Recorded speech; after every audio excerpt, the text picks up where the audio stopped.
Hello everyone, this is the fourth lecture on work energy and power. और इस lecture में हम discuss करेंगे वर्क एनर्जी और पावर पे बेस्ड कुछ न्यूमेरिकल प्रॉब्लम्स। तो आपने ऑलरेडी 3 लेक्चर्स पहले देखे होंगे। अगर आपने 3 लेक्चर्स के वीडियोस नहीं देखे हैं तो आप पहले उन्हें देख लीजिए ताकि आपको न्यूमेरिकल प्रॉब्लम सॉल्व करने में कोई परेशानी ना हो।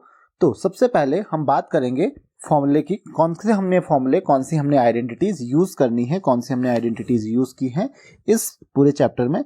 तो सबसे पहले हमारे पास वर्क का फॉर्मूला था। वर्क डन इक्वल टू क्या होता है, that is equal to force into displacement. तो force into displacement in the direction of force. तो ये होता है हमारे पास वर्क का फॉर्मूला, जो कि हमने सबसे पहले डिस्कस किया था। Then we have discussed the formula of power. तो पावर इक्वल टू क्या होता है, work done per unit time, तो work divided by time. This is the formula of power. Then उसके बाद क्योंकि वर्क के लिए हमने फोर्स इनटू डिस्प्लेसमेंट लिखा था बाय टाइम, तो इसको हम कुछ इस तरीके से भी डिनोट करते हैं that power is equal to force into velocity, F into V. तो ये भी एक फॉर्मूला होता है पावर का। उसके अलावा हमने कुछ एनर्जीज के लिए फॉर्मूले डिराइव किए थे। तो जैसे सबसे पहले हमने काइनेटिक एनर्जी का फॉर्मूला डिराइव किया था। तो काइनेटिक एनर्जी इक्वल टू क्या होता है, kinetic energy equal to that is half into M V square. तो ये फॉर्मूला था हमारे पास काइनेटिक एनर्जी का। m होता है बॉडी का mass and v is the velocity of the body. उसके अलावा पोटेंशियल एनर्जी का भी हमने फॉर्मूला डिराइव किया था। तो पोटेंशियल एनर्जी का फॉर्मूला आपको पता होगा। पोटेंशियल एनर्जी को हम u से डिनोट करते हैं। तो u इक्वल टू हमारे पास होता है m into G into H. और एक और चीज हमने किया था यहाँ पे, दैट इज वर्क। तो आपने वर्क एनर्जी थ्योरम पढ़ी थी कि work done is equal to change in kinetic energy. तो हम ये भी फॉर्मूला यूज कर सकते हैं कुछ न्यूमेरिकल प्रॉब्लम्स में। तो आपको इन सब का ध्यान रखना है कि हमने क्या क्या यहाँ पे पढ़ा है, कौन कौन से हम फॉर्मूले यूज कर सकते हैं। और साथ ही साथ हमको law of conservation of energy, इसका हमको बहुत ज्यादा ध्यान रखना है कि एनर्जी जो होती है, टोटल एनर्जी हमेशा कंजर्व रहती है, यानी कि sum of kinetic energy and potential energy. अगर हम मैकेनिकल एनर्जी के कंजर्वेशन की बात करें तो ये कंजर्व रहता है। तो आई होप कि आपको ये चीज समझ में आ गई होगी। तो चलिए न्यूमेरिकल प्रॉब्लम स्टार्ट करते हैं। The first question, force is applied on a body of mass 20 kg। तो यहाँ पे बॉडी का मास दिया हुआ है, that is 20 kg। Then moving with the velocity of 40 metre per second. तो वेलोसिटी कितना दिया हुआ है, 40 metre per second. The body attains a velocity of 50 metre per second in 2 seconds। Calculate the work done on the body. तो work कितना हुआ है, तो देखिए हमको 2 सेकंड का कोई सिग्निफिकेंस हमारे लिए यहाँ पे है नहीं। तो आपको मैंने अभी बताया था work done is equal to change in kinetic energy. तो ध्यान रखिए work done equal to change in kinetic energy. तो that is K F minus K I. Work done equal to क्या हो जाएगा, final kinetic energy, K F यानी कि final kinetic energy, minus K आई यानी कि इनिशियल काइनेटिक एनर्जी। तो हम यहाँ पे एम आपको दिया हुआ है, दैट इज v1 और यू कैन से u यानी कि इनिशियल वेलोसिटी। इनिशियल वेलोसिटी आपको दी है 40 metre per second and final velocity v आपको दी हुई है। मैं मीटर पर सेकेंड नहीं लिख रहा हूँ यहाँ पे, आप 40 मीटर पर सेकेंड लिख लीजिए। एंड v की वैल्यू आपको दी हुई है 50 मीटर पर सेकेंड। तो आप ये वैल्यूज यहाँ पे पुट कर लेंगे और आपको सीधा वर्क का फॉर्मूला मिल जाएगा। तो ध्यान रखिए work done equal to final minus initial kinetic energy, change in kinetic energy. यही हमारी वर्क एनर्जी थ्योरम कहती थी। और यहाँ पे मैंने आपको जैसे कि बताया, यहाँ पे 2 सेकंड्स का कोई रोल नहीं है। हाँ, पावर होती तो पावर में 2 सेकंड्स का रोल जरूर होता। तो यहाँ पे फॉर्मूला हम कैसे यूज करेंगे, work equal to final kinetic energy that is equal to half into M into V square minus initial kinetic energy that is half M into U square. और you can say W is equal to half, आप common ले सकते हो, आप चाहो m भी common ले सकते हो, आपके पास बचेगा v square minus you square. तो आई होप कि आपको क्वेश्चन समझ में आ गया होगा। और अब आपको m पता है, u पता है और v पता है, बस आपको वैल्यूज पुट करनी है m और u और v की। तो w इक्वल टू क्या हो जाएगा, यहाँ से w is equal to half into m। Mass आपको ऑलरेडी दिया था, मास आप देख सकते हैं, मास आपको दिया हुआ है 20 kg, u आपको दिया है 40 एंड v दिया हुआ है 50। तो m की वैल्यू आप पुट करेंगे यहाँ पे, दैट इज 20 kg। तो हाफ इंटू 20 ये हो जाएगा इंटू वी स्क्वायर, v यानी कि 50 का स्क्वायर माइनस यू स्क्वायर यानी कि 40 का स्क्वायर। तो आई होप कि आपको ये क्वेश्चन समझ में आ गया होगा। तो work done equal to half into 20 that is 10।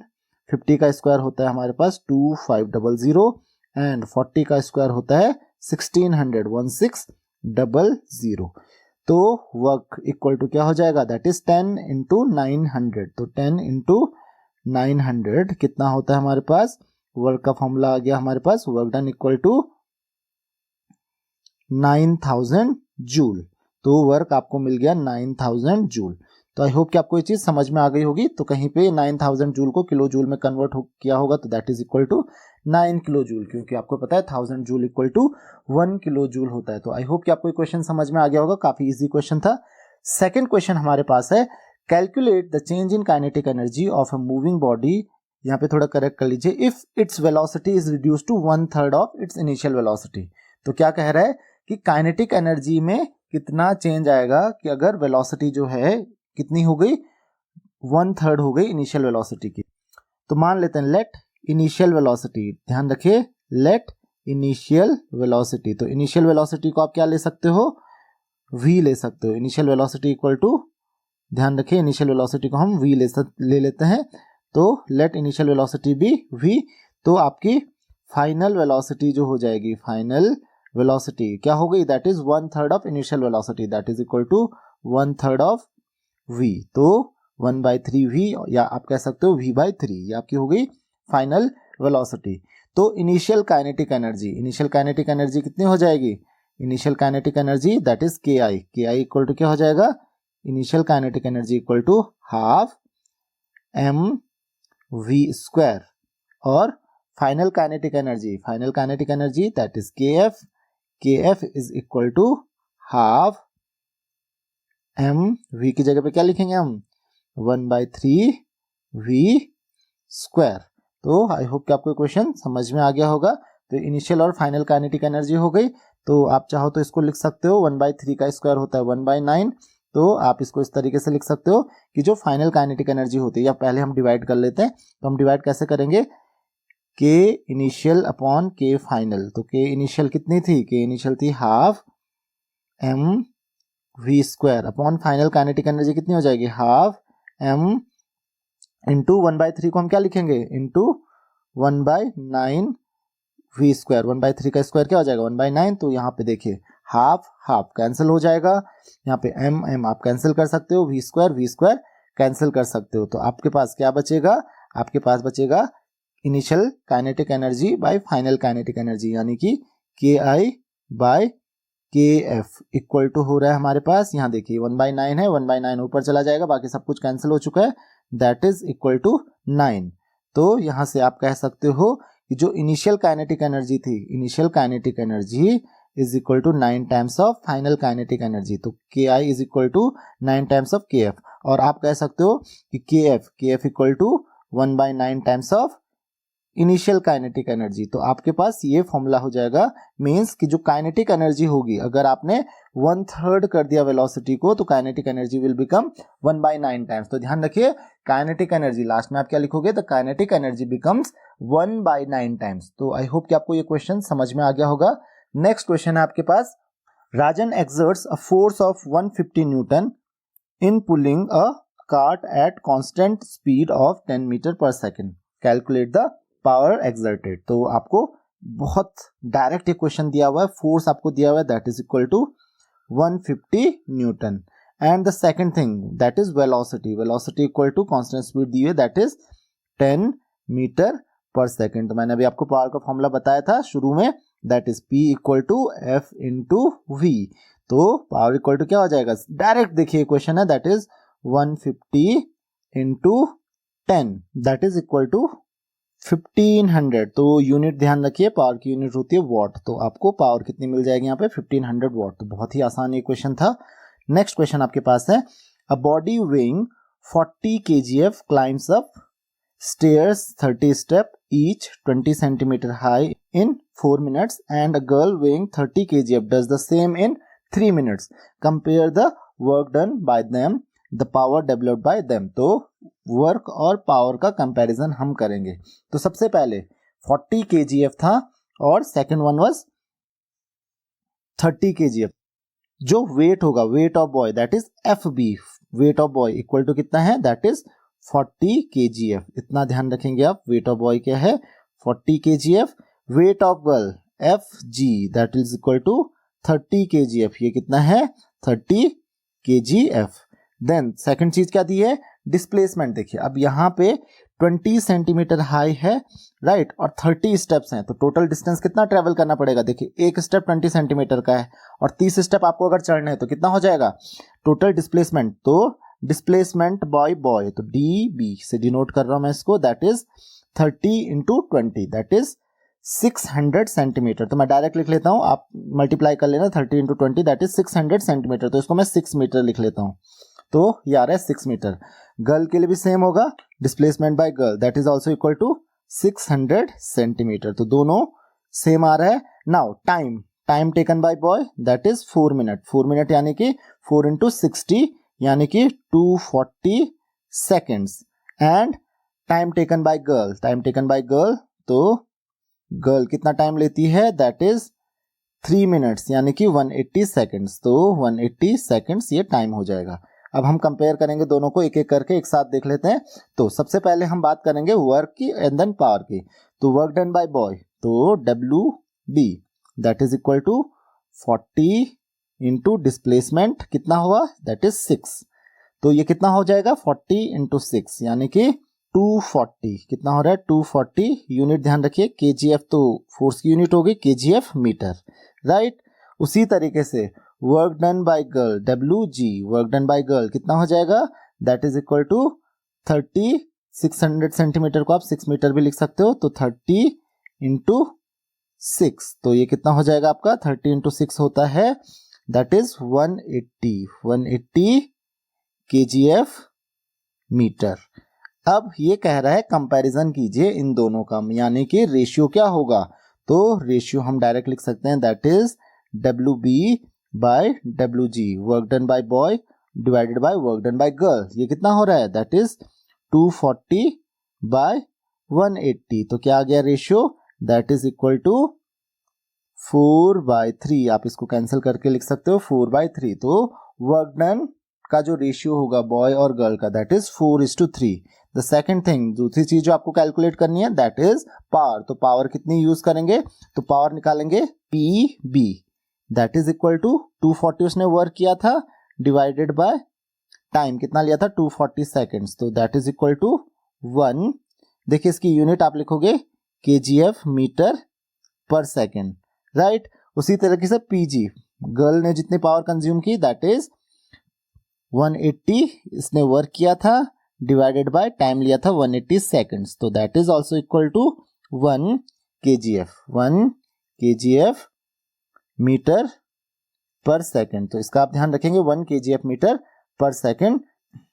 तो आई होप कि आपको ये समझ में आ गया होगा कि आप कैसे करोगे। और अब पावर की बात करेंगे कि पावर बॉय और गर्ल ने जितनी यूज की है तो PB बाई PG का जो रेशियो है आप देख सकते हो that is equal to 1/1 that is PB is to PG का जो रेशियो आ रहा है दैट इज इक्वल टू 1:1। तो पावर का तो रेशियो 1:1 आ रहा है और वर्क का जो रेशियो आ रहा है बॉय और गर्ल का वो 4:3 आ रहा है। तो आई होप कि आपको क्वेश्चन समझ में आ गया होगा। The next question is if power of a motor be 100 kilowatt at what speed can it raise a load of 50,000 newton. तो पावर आपको दी हुई है तो आपको सेम फॉर्मूला यूज करना है। देखो पावर दी है आपको दैट इज 100 किलोवाट तो 100 किलोवाट यानी कि 100 इंटू 1000 1 2 3 ये आप वॉट में कन्वर्ट कर लोगे तो ये हो गई पावर।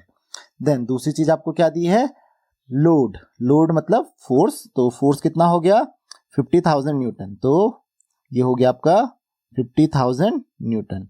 और अब आपको सेम फॉर्मूला यूज करना है कौन सा पावर इक्वल टू क्या होता है फोर्स यानी कि लोड इनटू वेलोसिटी। तो वेलोसिटी इक्वल टू क्या हो जाएगा यहां से that is equal to P/F। तो यहां पे 1 लाख आपके पास क्या है पावर है डिवाइडेड बाय 50,000 आपके पास फोर्स है। जस्ट कैंसिल कर लो इसको दैट इज इक्वल टू 2। क्या होनी चाहिए V must be equal to 2 metre per second. तो 2 मीटर पर सेकेंड पे ही ये काम हो जाएगा। तो वेलोसिटी आपका आंसर आ गया that is equal to 2 metre per second. The next question is a machine raises a load of 750 newton through a height of 16 metre in 5 second, ये अलग अलग हैं, 16 मीटर इन 5 सेकेंड्स।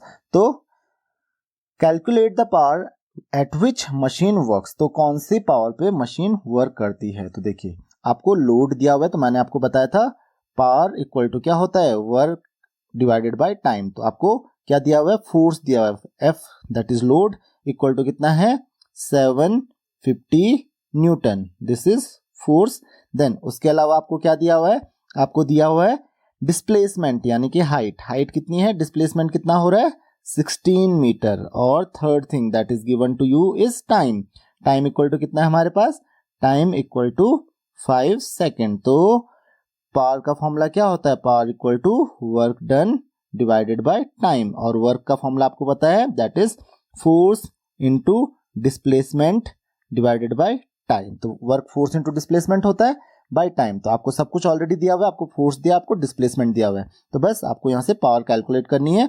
तो पावर इक्वल टू क्या हो जाएगा 750 Newton, force आपको दिया हुआ है, इनटू डिस्प्लेसमेंट दिया हुआ है आपको 16 metre divided by time, time आपको दिया हुआ है 5 सेकेंड्स। तो कितना हो जाएगा आपका आंसर, दैट इज 75 को आप कैंसिल कर सकते हो, दैट इज 150। तो 150 into 16 that is equal to 2400 watt, और आप चाहो तो इसको 2.4 किलो वॉट भी लिख सकते हो। तो आई होप कि आपको ये क्वेश्चन भी समझ में आ गया होगा कि इसको आप कैसे सॉल्व कर सकते हो। So this was your answer 2400 watt, और यू कैन से 2.4 किलोवाट, तो आप इसको 2.4 किलोवाट भी लिख सकते हो। नेक्स्ट क्वेश्चन आपके पास है, if the power of a motor is 40 kilowatt at what speed it can raise a load of 20,000 newton. तो देखिए सेम ही क्वेश्चन आपके पास आया है, एक बार पहले भी ये क्वेश्चन आया है सिमिलर। तो आपको पावर आपको दी गई है P is equal to 40 kilowatt, यानी कि आप कह सकते हो 40,000 1 2 3 40,000 वॉट, और दूसरी चीज आपको क्या दी है, लोड, लोड यानी कि फोर्स। तो फोर्स इक्वल टू लोड कितना दिया हुआ है, दैट इज 20,000 न्यूटन। तो आपको लोड भी दिया हुआ है, तो अब आपको फॉर्मूला यूज क्या करना है, P equal to F into V। तो यहां से V इक्वल टू क्या हो जाएगा, P बाय F, और P आपको पता है that is equal to 40,000 divided by V आपको पता है that is 20,000, that is equal to 2 metre per second. तो फिर से आपका आंसर आ गया 2 मीटर पर सेकेंड। तो आई होप कि आपको ये क्वेश्चन समझ में आ गया होगा। नेक्स्ट क्वेश्चन आपके पास आता है, a ball of mass 0.2 kg, तो बॉल का मास आपको क्लियरली दिया है that is equal to 0.2 kg, ball का मास है आपके पास 0.2 kg। तो एक काम करते हैं, हम m नोट कर लेते हैं, दैट इज 0.2 kg। सेकेंड चीज जो आपको दी हुई है, is thrown vertically upward with initial velocity of 20 metre per second. तो वेलोसिटी, इनिशियल वेलोसिटी आपको दी हुई है 20 मीटर पर सेकेंड। तो आपको पूछा जा रहा है calculate the maximum potential energy it gains as it goes up, जब ये ऊपर जाती है तो मैक्सिमम पोटेंशियल एनर्जी कितनी गेन करेगी।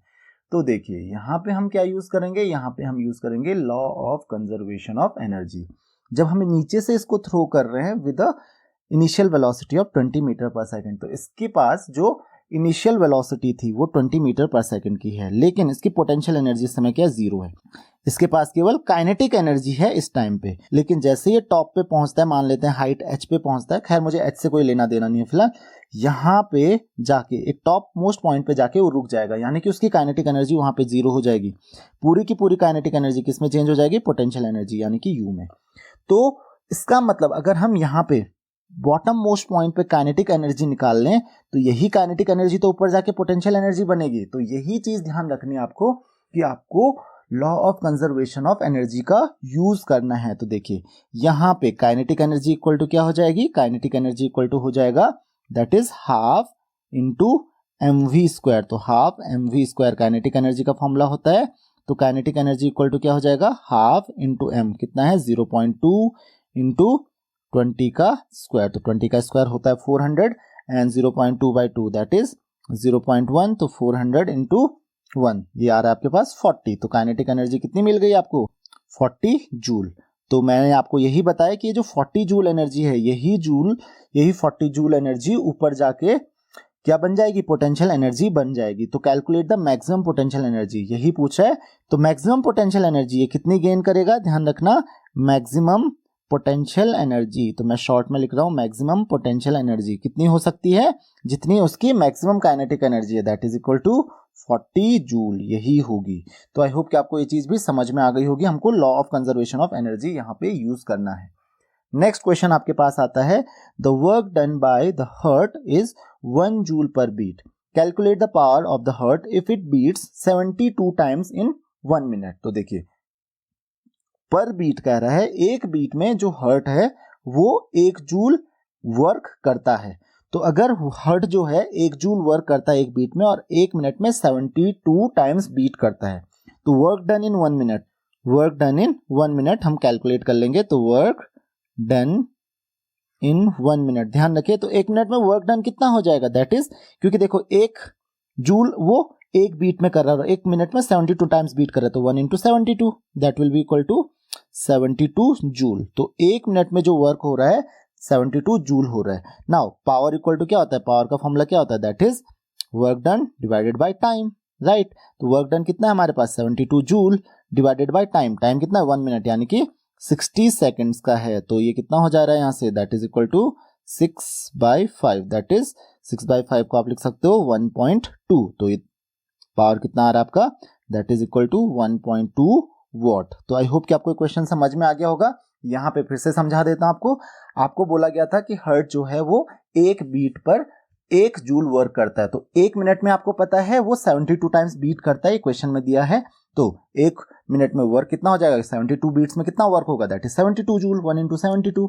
और 1 मिनट में पावर कितना कंज्यूम करेगा, क्योंकि टाइम दिया हुआ आपको 60 मिनट, तो वर्क डन बाय टाइम, तो वर्क कितना हुआ 1 मिनट में 72 जूल, और टाइम कितना लिया, दैट इज 60 सेकेंड्स, यानी कि 1 मिनट, तो 1.2 वॉट आपकी पावर यूज हो गई। नेक्स्ट है आपके पास, calculate the height through which a body of mass 0.5 kg should be lifted if the energy spent for doing so is 1 joule. तो ध्यान रखिए यहाँ पे आपको क्या दिया हुआ है, m इक्वल टू कितना है, m इक्वल टू 0.5 kg, और आपको एक और चीज दी है, दैट इज एनर्जी स्पेंड। जो एनर्जी स्पेंड की है जब आप बॉडी को लिफ्ट करोगे ऊपर की तरफ, तो ये पूरी की पूरी एनर्जी किस में कन्वर्ट हो जाएगी, इसकी पोटेंशियल एनर्जी में। तो मैं u लिख सकता हूँ, u इक्वल टू 1 जूल। तो हम u की वैल्यू 1 लिख लेते हैं, और जो g की वैल्यू है, g की वैल्यू हम यहाँ पे मान लेते हैं 10 मीटर पर सेकेंड स्क्वायर। तो वैसे गिवन नहीं है, तो अगर गिवन होगा 10 मीटर पर सेकेंड स्क्वायर तो आप 10 मीटर पर सेकेंड स्क्वायर लिखोगे, और अगर g की वैल्यू कुछ और दी गई है, 9.8 दी गई, तो आपको 9.8 ही लेनी है। तो आपको h पता करना है कि h कितना होगा, तो हमको फॉर्मूला यूज करना है, u इक्वल टू क्या होता है, m into G into H. तो u आपको दिया हुआ that is 1 joule, equal to mass आपको दिया दैट इज 0.5, और g आपको दिया दैट इज 10 इंटू एच। तो यहाँ से आप इसको इजीली कैलकुलेट कर सकते हो। तो 1 इक्वल टू क्या हो जाएगा यहाँ हमारे पास, 1 equal to 0.5 into 10 that is 5h।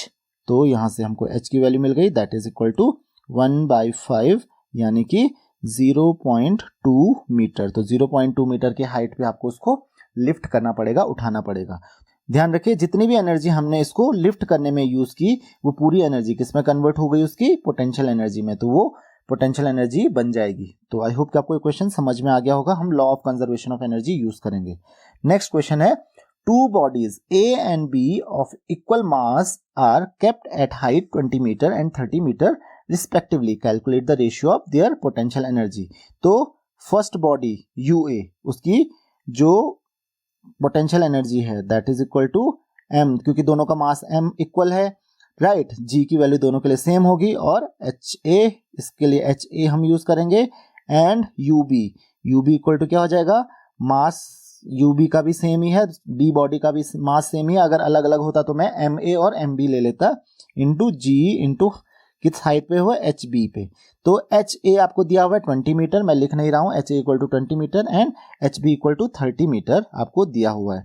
तो रेशियो निकालना है हमको उनकी पोटेंशियल एनर्जीज का। तो बस हम क्या करेंगे यहाँ पे, UA बाय UB। तो देखिए UA बाय UB करेंगे तो आपको क्लियरली समझ में आ रहा होगा, MG कैंसिल हो जाएंगे यहीं पे, तो कितना हो जाएगा, HA बाय hb, तो दैट इज इक्वल टू 20/30, क्योंकि ए बॉडी की जो हाइट है वो 20 मीटर है, यहाँ पे आपको गिवन है ऑलरेडी, और बी की हाइट है 30, तो 20/30 आपका आंसर आ जाएगा। तो जो रेशियो होगा that is UA is to UB का रेशियो क्या हो जाएगा, दैट इज इक्वल टू 0 भी आप कैंसिल कर सकते हो, दैट इज इक्वल टू 2:3, तो 2:3 का आपको यहाँ पे रेशियो मिल जाएगा। तो आई होप कि आपको क्वेश्चन समझ में आ गया होगा। क्वेश्चन नंबर 12 देखते हैं।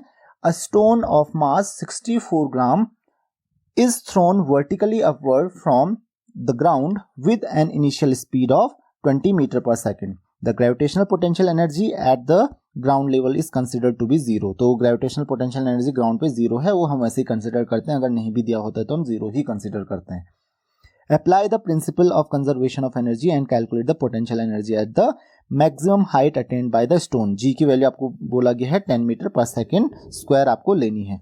तो मास कितना दिया हुआ है स्टोन का, दैट इज 64 ग्राम, राइट। उसको किस इनिशियल वेलोसिटी से थ्रो किया गया है, 20 मीटर पर सेकेंड की स्पीड से थ्रो किया गया है।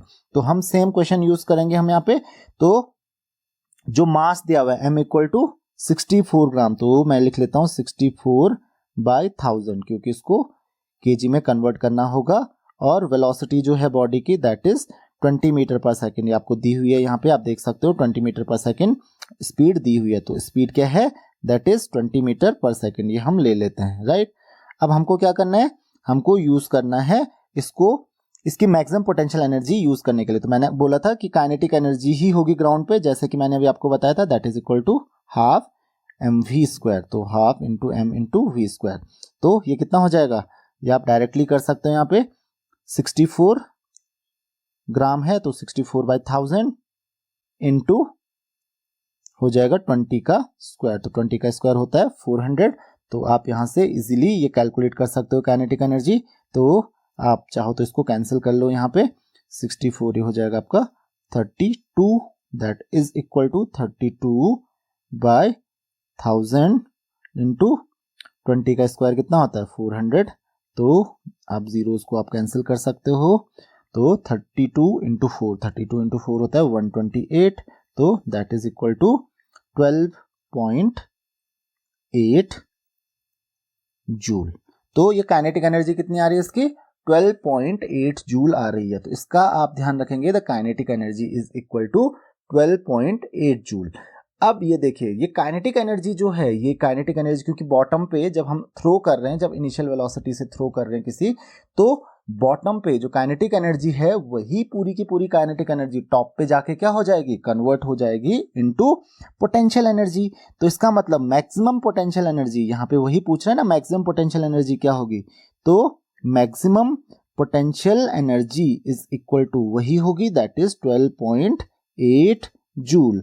चलिए आगे भी कुछ लिखा था क्वेश्चन में, वो भी देख लेते हैं। तो देखिए क्या कह रहे हैं कि यूजिंग द सेम प्रिंसिपल, यानी कि principle of conservation of energy, what will be the total energy of body at its half way point. तो बीच में जब बॉडी रहेगी, मतलब बॉडी ऊपर की तरफ जा रही है, तो टोटल मैक्सिमम पोटेंशियल एनर्जी आपको मिल गई। तो बॉडी नीचे की तरफ से जाएगी ऊपर की तरफ, तो यहाँ पे उसकी जो काइनेटिक एनर्जी थी वो 12.8 थी, पोटेंशियल एनर्जी 0 थी। यहाँ पे जाके पोटेंशियल एनर्जी, टॉप पे जाके पोटेंशियल एनर्जी 12.8 जूल हो गई और काइनेटिक एनर्जी 0 हो गई। लेकिन टोटल एनर्जी तो हमेशा कंजर्व रहेगी, वो कितनी है 12.8। तो बीच में भी कितनी रहेगी, बीच में भी जो टोटल एनर्जी रहेगी, total energy is equal to 12.8 joule. चाहे वो कहीं पे हो, चाहे टॉप पे हो, चाहे बॉटम पे हो, चाहे बीच में कहीं पे हो, टोटल एनर्जी हमेशा कंजर्व रहेगी और वो है 12.8 जूल। तो आई होप कि आपको ये क्वेश्चन समझ में आ गया होगा। नेक्स्ट क्वेश्चन आपके पास है 6.4 kilo joule of energy causes a displacement of 64 metre in a body in the direction of force in 2.5 second. तो आपको फर्स्ट कैलकुलेट करना है फोर्स अप्लाइड, और दूसरा आपको कैलकुलेट करना है पावर इन हॉर्स पावर। तो हॉर्स पावर में पावर कैलकुलेट करनी है, 1 हॉर्स पावर इक्वल टू 746 आपको वॉट दिया गया है। तो सबसे पहले हम क्या करेंगे, सबसे पहले हमको फोर्स कैलकुलेट करना है। तो आपको फॉर्मूला ऑलरेडी पता है, यहाँ पे एनर्जी जो है, एनर्जी यानी कि वर्क, क्योंकि एनर्जी ही वर्क में कन्वर्ट हुई है, तो W इक्वल टू कितना है यहाँ पे, that is 6.4 kilo joule, 6.4 kilo joule. तो इसको आप जूल में कन्वर्ट करोगे तो इनटू क्या हो जाएगा 1000 जूल, राइट। दूसरी चीज हमको क्या दी गई है हमको दी गई है डिस्प्लेसमेंट, तो displacement that is S, displacement is equal to कितना है 64 मीटर। बस, तो आपको फॉर्मूला ऑलरेडी पता है, वर्क डन इक्वल टू क्या होता है फोर्स इनटू डिस्प्लेसमेंट। तो आपको फोर्स कैलकुलेट करना है, तो फोर्स इक्वल टू क्या हो जाएगा यहाँ से, तो आप इजीली फोर्स कैलकुलेट कर सकते हो। फोर्स इक्वल टू हो जाएगा force equal to work done divided by displacement. तो वर्क डन आपको ऑलरेडी पता है that is 6.4 into 1000 divided by आपके पास है डिस्प्लेसमेंट, डिस्प्लेसमेंट है 64। तो फोर्स की वैल्यू क्या आ जाएगी यहाँ से, तो आप डिवाइड कीजिए 6400 अपॉन 64, तो ये हो जाएगा आपका 64 न्यूटन। तो ये डायरेक्ट कैंसिल हो रहा है 64 से 64, तो F इक्वल टू कितना हो जा रहा है आपके पास, that is equal to 100 newton. Force आपको यहाँ पे इजीली मिल गया, लेकिन क्वेश्चन अभी खत्म नहीं हुआ, ये तो फर्स्ट पार्ट था क्वेश्चन का। तो द फर्स्ट पार्ट आप यहाँ पे कंप्लीट कर चुके हो कि फोर्स इक्वल टू कितना आ गया आपके पास 100 न्यूटन, राइट। अब इसके बाद हमारे पास सेकंड पार्ट देखिए, सेकंड पार्ट भी ये कुछ कह रहा है। सेकंड पार्ट में कह रहा है power in horse power, horse power में आपको पावर कैलकुलेट करनी है। तो सबसे पहले पावर का फॉर्मूला हम वॉट में कैलकुलेट कर लेंगे, और हॉर्स पावर में कन्वर्ट करने के लिए, क्योंकि 1 हॉर्स पावर इक्वल टू 746 वाट होता है, तो हॉर्स पावर में कन्वर्ट करने के लिए हम क्या करेंगे, उसको 746 से डिवाइड कर लेंगे। तो बहुत सिंपल सा काम है आपके पास। तो हम यहाँ पे पावर कैलकुलेट करते हैं। टाइम आपको दिया हुआ है दैट इज 2.5 सेकेंड। तो चलिए पावर कैलकुलेट करते हैं। तो पावर का फॉर्मूला क्या होता है, P equal to work done upon time. तो वर्क कितना है आपके पास, that is 6.4 into 1000, that is 6400 divided by 2.5। तो 2.5 से आप इसको मल्टीप्लाई कर लोगे, तो पावर इक्वल टू क्या आ जाएगा यहाँ से, P इक्वल टू आपके पास आ रहा है दैट इज 2560 वॉट। तो पावर आपके पास आ रहा है 2560 वॉट। तो आई होप कि आपको ये समझ में आ गया होगा कि पावर की वैल्यू हम कैसे कैलकुलेट करेंगे, और ये वॉट में है, आपको हॉर्स पावर में कन्वर्ट करना है। तो यही इक्वल टू क्या हो जाएगा 2560 डिवाइडेड बाय 1 हॉर्स पावर कितना होता है 746। तो ये लगभग आपके पास आता है 3.43 हॉर्स पावर। तो पावर को आपने हॉर्स पावर में भी कन्वर्ट कर लिया, that is equal to 3.43 horse power. तो आई होप कि आपको ये चीज समझ में आ गई होगी कि आपको ये कैसे सॉल्व करना है। तो this was the answer of the question. Second question का भी आपको आंसर मिल गया। तो फर्स्ट और सेकंड दोनों पार्ट इसके कंप्लीट हो चुके हैं। नेक्स्ट क्वेश्चन क्या है आपके पास, A body of mass 5 kg is moving with a velocity 10 meter per second. What will be the ratio of initial kinetic energy and final kinetic energy if the mass of the body is doubled and velocity is halved? चलिए, तो यहाँ पे आपको वैसे मास और velocity की जरूरत नहीं पड़ती।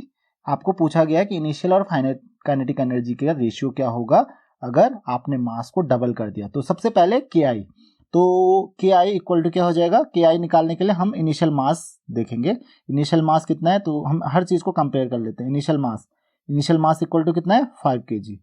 अब मास को डबल कर दिया है, यानी कि फाइनल मास क्या हो जाएगा बॉडी का MF। F से मैं फाइनल को डिनोट कर रहा हूं, तो MF फाइनल मास कितना है हमारे पास, दैट इज डबल है, दैट इज 10 kg, डबल हो जाएगा, राइट। दूसरी चीज आपको क्या दी गई है, दूसरी चीज है आपके पास वेलोसिटी। तो initial velocity that is VI, तो इनिशियल वेलोसिटी हमारे पास 10 मीटर पर सेकेंड, और फाइनल वेलोसिटी कैसी होगी, वेलोसिटी इज हाफ।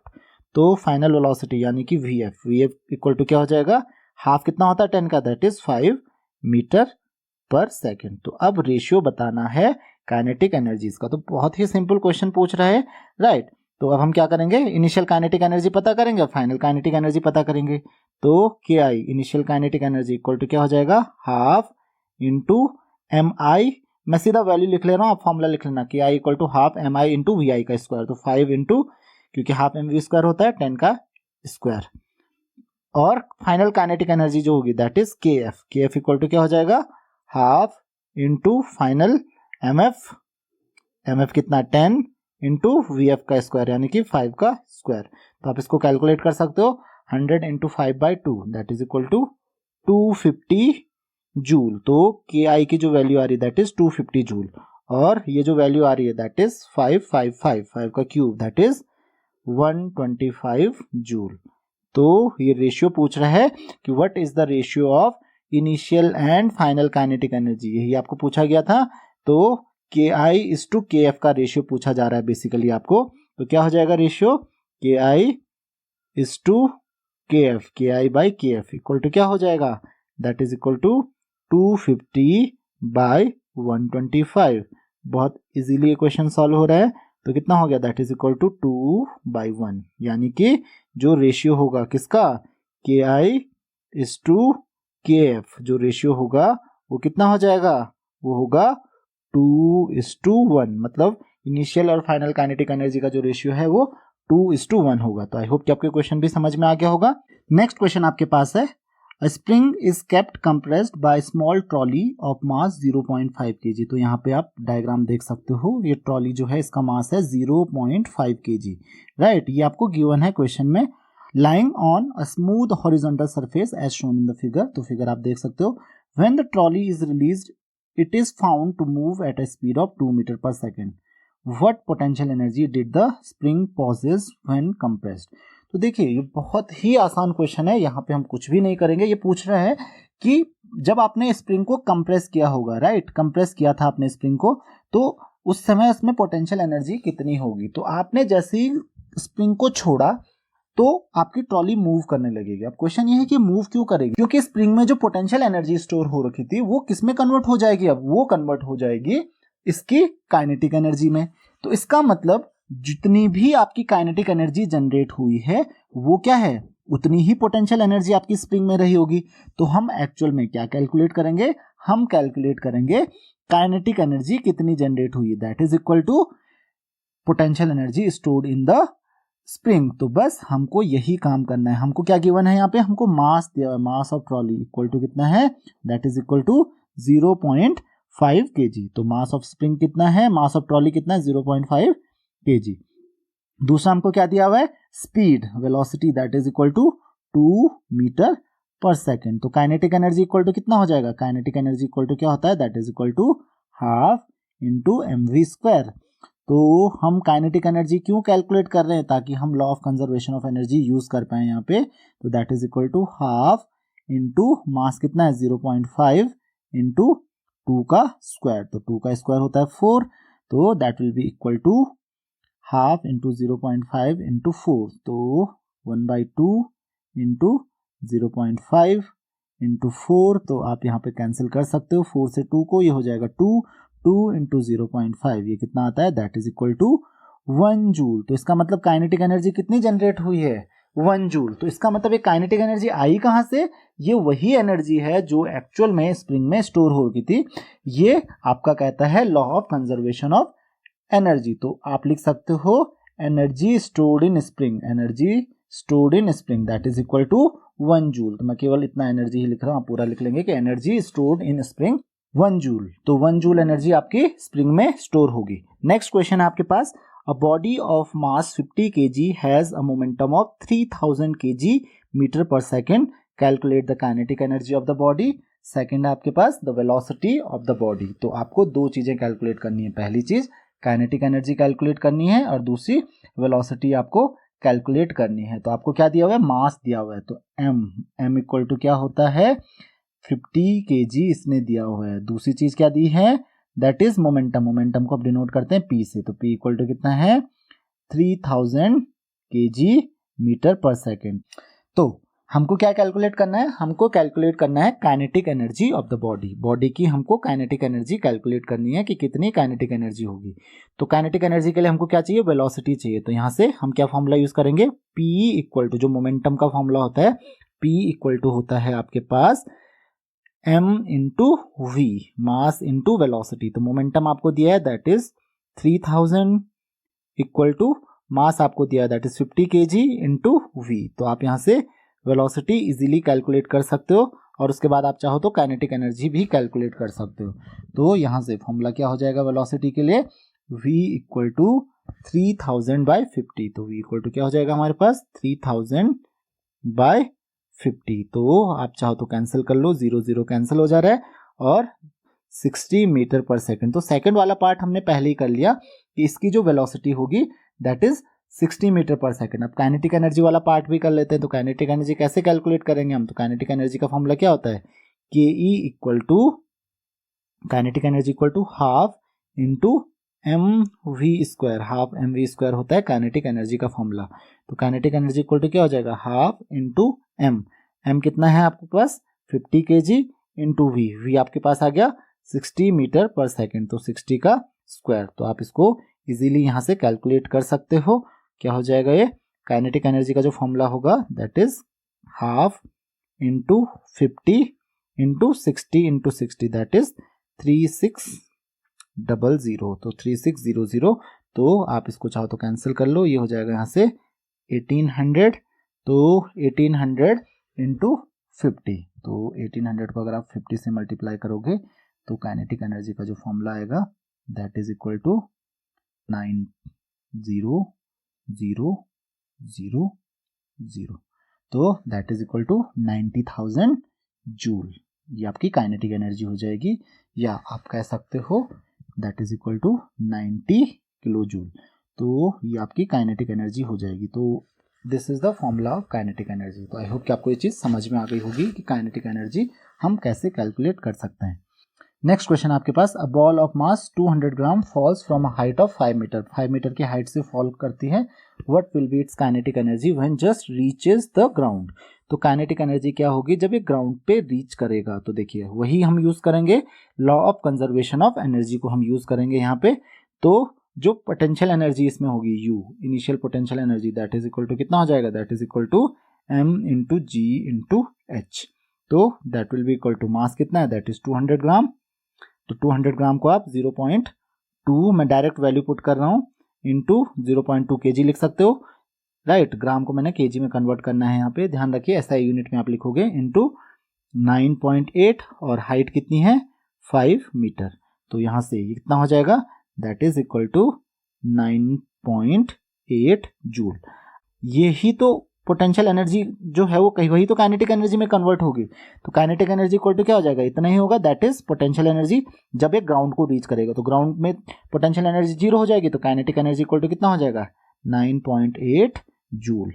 तो यही आपका आंसर हो जाएगा। तो आई होप कि आपको ये क्वेश्चन समझ में आ गया होगा कि कैसे आप इस क्वेश्चन को सॉल्व करेंगे। नेक्स्ट क्वेश्चन आपके पास, a body of mass 0.2 kg falls from a height of 10 metre to a height of 6 meter above the ground. Find the loss in potential energy taking place in the body. तो एक body है जो कि 0.2 kg मास की है। तो पहले हम m कैलकुलेट करेंगे, मीन्स m की वैल्यू लिख लेंगे यहाँ पे। m की वैल्यू कितनी है? That is equal to 0.2 kg। ये आपको दिया हुआ है mass of the body. The second thing which is given to you is height. Height कितनी है? हाइट इक्वल टू है 10 मीटर। और 10 मीटर से कितनी मीटर हाइट पे? ध्यान रखिए 10 metre to 6 metre above the ground. Find the loss in potential energy. तो लॉस इन पोटेंशियल एनर्जी, तो H1 आपको दिया हुआ है 10 मीटर और H2 दिया हुआ है आपको, that is equal to 6 metre. तो हमको loss in potential energy calculate करना है। तो लॉस इन पोटेंशियल एनर्जी तो कैसे कैलकुलेट करेंगे? तो पहले इनिशियल पोटेंशियल एनर्जी कैलकुलेट करेंगे। तो U initial that is equal to M, mass तो सेम रहेगा बॉडी का, G इंटू H1, राइट। ये इनिशियल पोटेंशियल एनर्जी हो जाएगी आपके पास। अब हम कैलकुलेट करेंगे फाइनल पोटेंशियल एनर्जी। तो final potential energy that is UF। UF equal to कितना हो जाएगा? That is M into G into H2, final जो आपके पास हाइट है। तो लॉस इन पोटेंशियल एनर्जी, ध्यान रखिए लॉस इन पोटेंशियल एनर्जी, मैं पूरा लिख रहा हूं यहाँ पे, पोटेंशियल एनर्जी आप पूरा लिख लीजिए, दैट इज इक्वल टू कितना हो जाएगा? UI minus UF। Initial loss हम ऐसे तो कैलकुलेट करेंगे, तो that is equal to M into G into H1 minus MG H2। तो आप चाहो तो यहाँ पे H1 और H2 आपको पता है, M आपको पता है, तो आप चाहो तो यहाँ पे कॉमन ले सकते हो MG को। MG दोनों में कॉमन आ रहा है, तो आप MG को कॉमन ले लीजिए। तो कितना आ रहा है? That is equal to MG into H1 minus H2। अब देखिए M की वैल्यू, G की वैल्यू, H की वैल्यू आपको सब कुछ पता है, तो आपको MGH सबकी वैल्यू ऑलरेडी पता है, तो हम केवल वैल्यू यहाँ पे पुट करेंगे। तो मास दिया हुआ है आपको that is equal to 0.2 kg into G आपको दिया हुआ था 10, H1 आपके पास था 10 और H2 था आपके पास 6 मीटर। तो that will be equal to 0.2 into 10, ये कितना हो जाएगा, that is equal to 2 into 10 minus 6 कितना होता है 4, तो ये आंसर आपके पास कितना आ जाएगा, दैट इज इक्वल टू 8। तो एनर्जी कितनी लूज की आपने, that is equal to 8 joule. तो loss in potential energy equal to 8 joule. तो बहुत ही इजी क्वेश्चन था। क्वेश्चन नंबर 19 आप देखिए, a moving body weighing 400 newton possesses 500 joule of kinetic energy, calculate the velocity with which body is moving. तो बहुत ही सिंपल क्वेश्चन है। वेट आपको दिया हुआ है बॉडी का 400 न्यूटन, आपको जी दिया हुआ है, तो वेट इक्वल टू कितना होता है, दैट इज आपको पता है जो वेट होता है, वेट ऑफ बॉडी, वेट आपको कितना दिया हुआ, वेट इक्वल टू होता है m into G, right, m into जी।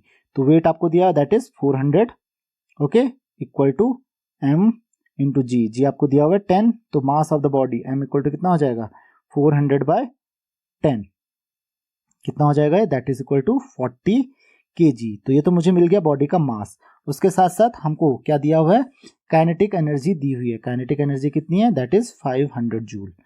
काइनेटिक एनर्जी हमको दी है दैट इज 500 जूल। तो हम काइनेटिक एनर्जी की वैल्यू पुट कर लेते हैं, k equal to 500 joule, right. हमको मास पता है, काइनेटिक एनर्जी पता है, हमको पता करनी है इसकी वेलोसिटी। तो हम फॉर्मूला यूज करेंगे कौन सा, काइनेटिक एनर्जी वाला। फॉर्मूला क्या होता है, k इक्वल टू होता है हाफ mv स्क्वायर। तो k की वैल्यू पुट करो 500 इक्वल टू हाफ m कितना है हमारे पास, that is 40 into V square. तो यहाँ पे देखिए 40 कैंसिल हो जाएगा, ये बच जाएगा 20।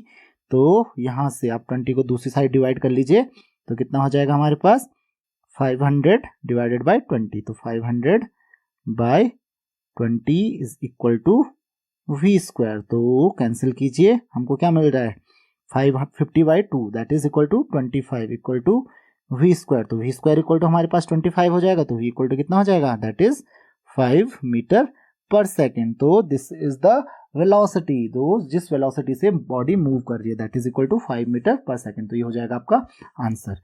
और अब देखते हैं हम लास्ट क्वेश्चन क्या है, a girl of mass 35 kg climbs up from the first floor of a building at a height of 4 meter above the ground to the third floor at a height of 12 meter above the ground. What will be the increase in her gravitational potential energy? तो देखिए increase in gravitational potential energy that is final potential energy. देखिए increase हो रहा है तो final minus initial करोगे, और decrease हो रहा है तो इनिशियल माइनस फाइनल करोगे। तो इतना ध्यान रखना, डिक्रीज का मतलब क्या हुआ, शुरू में कितनी थी और बाद में कितना है उसका डिफरेंस।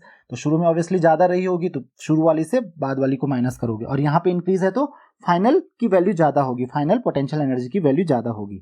तो यहाँ पे भी देखिए सेम क्वेश्चन है, यहाँ पे हमको मास दिया हुआ है m इक्वल टू कितना है 35 kg, g की वैल्यू आपको ऑलरेडी दी है g equal to 10 metre per second square. तो ये यहाँ पे आप लिख लेना। साथ ही आपको क्या दिया हुआ है हाइट, तो पहले h1 इक्वल टू कितना है, दैट इज 4 मीटर, और देन आपको दिया हुआ है h2, वैल्यू ऑफ h2 कितना हो जाएगा, value of h2 is 12 metre. तो बस इतना आपको पता होना चाहिए, g equal to 10 metre per second square आपको ऑलरेडी दिया हुआ है। तो ये सारी वैल्यूज आपको पता है।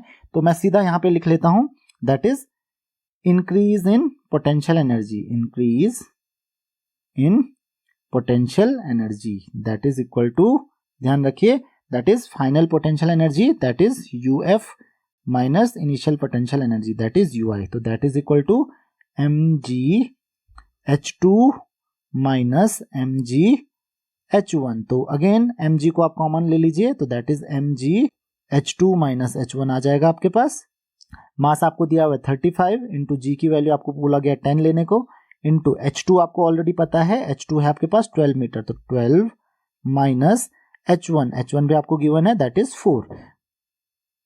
तो आप यहां से कैलकुलेट कर लोगे 35 इंटू 10, बहुत ही सिंपल है, that is 350 into 12 minus 4 that is 8।